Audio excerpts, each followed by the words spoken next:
வணக்கம். கமலஹாசன் என்று கன்னட மொழி வந்து தமிழ்லேருந்து தான் பிறந்தது அப்படிங்கிற மாதிரியான பேசின ஒரு விஷயம் தமிழ்நாட்டில் புதுசு கிடையாது. இதில் தமிழ்நாட்டில எல்லாம் வந்து நம்ம இது ரொம்ப நாளாக இது பாடத்திட்டத்தில் படிச்சுக்கிட்டு வர்றது தான். நம்ம வந்து அதை வந்து ஏற்கனவே நம்ம தமிழ்த்தாய் வாழ்த்திலே உள்ளதே வந்து நம்ம அதெல்லாம் எடிட் பண்ணி தான் பண்ணியிருக்கோம். அது நீண்ட காலமாக வந்து நம்ம தமிழ்நாட்டுக்குள்ளே பேசப்படுற விஷயம். ஆனால் இது கன்னடர்கள் ஏற்றுக்கலை, தெலுங்கர்கள் ஏற்றுக்கலை, மலையாளிகள் ஏற்றுக்கலை அப்படின்னா அதில் வந்து நம்ம வருத்தப்படுறதுக்கு என்ன இருக்குது? ஒன்றுமே கிடையாது. நான் சொல்கிறேன், அதாவது இந்த திக மற்றும் திமுக வந்து ரெண்டுமே ஆரம்பிக்கப்பட்டது வந்து அந்த மொழி வழி மாநிலம் அப்படின்னு பிரிக்கிறதுக்கு முன்னாடி மெட்ராஸ் பிரசிடென்சி இருக்கும்போது பண்ணது. இன்னைக்கு வந்து இது ஒரு மண்டலமாக இருந்துச்சு. அங்கே இந்த பகுதி, கர்நாடக பகுதி, கேரளா பகுதி, ஆந்திர பகுதிகள், தெலுங்கானா பகுதிகள்லாம் இது ஒன்றா இருந்துச்சு. அன்னைக்கு இங்கே ஒரு அரசியல் கட்சி நடத்தினா அப்போ ஒரு பொதுவான பேரில் இருக்கணுங்கிறதுக்காக அவங்க ஆரம்பிச்சது. அப்புறம் வந்து எல்லாம் தனித்தனியாக போன பிறகு இவங்க வந்து ஏன்னா சுதந்திரத்துக்கு முன்னாடியே தீக்க ஆரம்பிச்சாச்சு. திமுக 1949 ஆரம்பிச்சாச்சு. ஸோ இது வர்றதுக்கு முன்னாடி நடந்துருச்சு. ஸோ இதெல்லாம் இருக்கும்போது கமலஹாசன் வந்து பேசினது இங்கே திராவிட கட்சிகள் வந்து தமிழ்நாட்டில் வந்து பள்ளி பாடத்திட்டத்திலே இதை வந்து இன்னமும் வச்சுக்கிட்டு தான் இருக்கிறாங்க.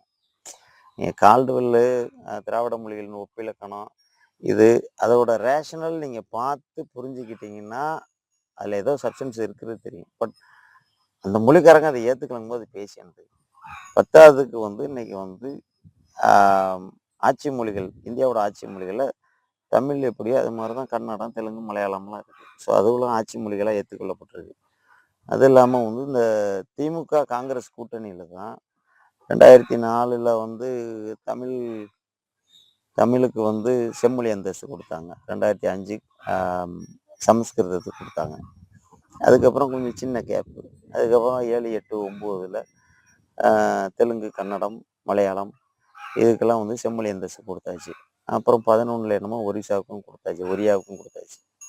அப்படிங்கும்போது ஒருத்தங்களை வந்து ஒரு அரசாங்கம் அங்கீகரித்த பிறகு இவங்கெல்லாம் வந்து ஒரு செம்மொழி கிளாசிக்கல் லாங்குவேஜ் அப்படின்னாக்கா அங்கீகரித்த பிறகு நம்ம பாடத்திட்டத்தில் இதை வச்சுக்கிட்டு நம்ம வந்து உள்ளூர் அரசியல் பண்ணுறதுக்காக அந்த கட்சி பேரை நியாயப்படுத்துறதுக்காக இதெல்லாம் தமிழ் போட்ட குட்டி அப்படின்னு பேசுறது. இதுக்கு வந்து இப்போ இந்த கமலஹாசன் சொன்னது இங்கே யதார்த்தமும் இங்கே தமிழ்நாட்டில் உள்ள விஷயத்தை பேசிட்டாரு. இப்போ அவங்க வந்து அதுக்கு ரியாக்ட் பண்ணுறாங்க. சரிங்களா? இப்போ இதனால வந்து தமிழுக்கு எதுவும் நல்லது வருமா? தமிழ் போட்ட குட்டியாக இருக்குது, குட்டியாக இல்லை. என்ன பிரச்சனைங்க? ஒரு பிரச்சனையும் கிடையாது. அப்படிங்கும்போது இதுக்கு வந்து இது அங்கே கர்நாடகாவில் உள்ள ஒரு சில கட்சிகள், அந்த கன்னட வேதிகை அமைப்பு அவங்கெல்லாம் வந்து ரியாக்ட் பண்ணும்போது இங்கே தமிழ்நாட்டிலையும் அரசியல் கொண்டாந்துட்டு விசிக தலைவர் திருமாவளவன் அவர்கள், வேல்முருகன் அவர்கள்லாம் இதுக்கு வந்து கமலுக்கு ஆதரவு கொடுக்குறது. நீங்கள் 3 பேருமே திமுக கூட்டணியில் தானே இருக்கிறீங்க. கன்னடத்துக்கு வந்து செம்மொழி அந்தஸ்து கொடுக்கும்போது திமுகவே ரியாக்ட் பண்ணலையாப்பா? ஏப்பா நீங்கள் உங்கள் தலையை சும்மா இருக்கும்போது ஏன் நீங்கள் ஆடுறீங்க? அவசியமே கிடையாது. சரிங்களா? நீங்கள் ஏதாவது இங்கே அரசியல் பண்ணி ஏற்கனவே கர்நாடகாவும் தமிழ்நாடுக்கோ இல்லை கேரளாவுக்கும் தமிழ்நாடுக்கோ உள்ள நதிநீர் பிரச்சனையே பெருசு. ஒரு அரசியல்வாதிகளாக இருந்து அதை வந்து பிரச்சனையை தீர்க்கிறதுக்கு வக்கு இல்லாமல் தான் தெரியுது. இதில் இது வேறையா? குழப்ப பாருங்கய்யா. அவன் அங்கே கர்நாடகாவில் இருக்கிற தமிழன் வந்து இதனால் இடைஞ்சல வரணுமா உங்களால்? நீ இங்கே உட்காந்துக்கிட்டு நீ இங்கே தானே ஓட்டு போடுவாங்கிட்டு நீங்கள் வந்து எது வேணாலும் பேசிட்டு போயிடுவேன். இது தேவையில்லை. நம்ம பாடத்திட்டத்திலுமே இதை மாற்றிக்கிறது நல்லது. ஏன்னா ஒரு கர்நாடகக்காரரும் தமிழ்காரரும் தமிழோட மொழி ஆராய்ச்சியாளர்களும் கன்னட மொழி ஆராய்ச்சியாளர்களும் ஒரு விவாதத்தில் பங்கெடுத்து ரெண்டு ஸ்டேட்டும் இதுக்கான ஏற்பாடு பண்ண முடியுமா?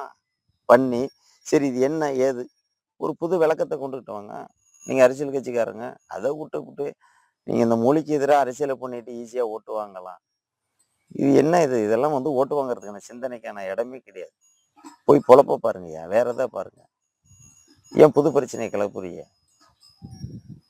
மக்கள் வந்து இது தெரிஞ்சுக்கிட்டா நல்லது. ஏன்னா நமக்கு அவங்களுக்கு சமமான அந்தஸ்து கொடுத்துட்டோம். இன்னைக்கு வந்து தமிழுக்கு ஒரு சேர் போட்டு மாலையை போட்டு எப்படி உட்காந்துருக்கோம் அதே மேடையில் கன்னடம், தெலுங்கு, மலையாளம், ஒடியா, இப்போ இந்த பிராகிருதி, சம்ஸ்கிருதம் எல்லாம் வரிசையாக உட்காந்துருக்குது. அப்ப இதுல வந்து உலகமே ஏத்துக்கிடுச்சு தமிழ் தான் ஓல்டஸ்ட் லாங்குவேஜ். போதும். அந்த மொழியில பேசக்கூடியவனா நம்ம பொறந்திருக்கோம் அவ்வளவுதான். இது தமிழுங்கிறது எவன் அப்பா மட்டும் சொத்தும் கிடையாது. சரிங்களா? நான் தமிழ் பேசுறதுனால நான் தமிழுக்கான ஓனர்ஷிப் நான் எடுத்துக்க முடியாது. இல்ல வேற யாரும் தமிழ் பேசுறவங்கன்னு எடுத்துக்க முடியாது. அவ்வளவுதானே. கொஞ்சம் கொஞ்சம் அட்வான்ஸா யோசிங்க. இதெல்லாம் ஒரு அரசியல் பண்றதுக்கான ஒரு நெறைய இருக்கு. கேவலமா கிடக்கு அரசியல். அத திருத்துறதுக்கு வழிய பாருங்க. நன்றி.